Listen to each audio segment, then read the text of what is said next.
आप अगर इलेक्शन हो जाए तो किसको वोट करेंगे? PTI को। क्या वजह है? वो नर है भाई, गैरत है उसके अंदर, डरता नहीं है, झुकता नहीं है, बिकता नहीं है। एक बंदा है, 14 पार्टियां उसके पीछे। आप नहीं देख रहे मीडिया वाला, आपको नजर नहीं आ रहे। इसी जजों ने इमरान खान को बरतरफ किया था, अभी यही जज ये कुकड़ी को बरतरफ कर रहे हैं। इन सबको तकलीफ हो रहे, क्यों हो रहे? इनके बाप का जागीर है मुल्क।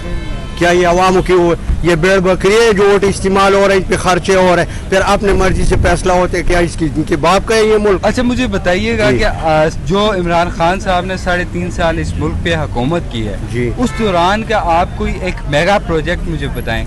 मतलब आप क्योंकि इमरान खान की पार्टी को सपोर्ट जी। करते हैं, वोट करते हैं, पनाहगाही तो चल रहे थे, पनाहगाही चल रहे थे। 70 साल कुरान के सपोर्ट पे टैक्स था, आज साथ वो भी खत्म कर दिया। सबसे बड़ा हमारे इधर एक मौलाना साहब बैठे हैं जो दिन का ठेकेदार बन के फिर रहे, उसने नहीं किया था, और इसी यहूदी ने किया जो ये लोग यहूदी बोलते हैं उसको।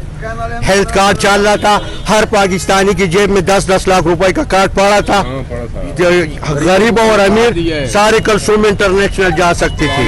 अभी इधर जाओ ना पुलिस क्लिनिक में अवाम रोड रहे, सरकारी हॉस्पिटल में इलाज करते कोई भी नहीं करते, भेड़ बकरियां भी नहीं करते। अब मीडिया तो लंदन और कनाडा में इलाज करने जाते। क्या हम कोई भेड़ बकरी है? इनको समझ आ रहा है कि अवाम भेड़ बकरी है? भेड़ बकरी नहीं है।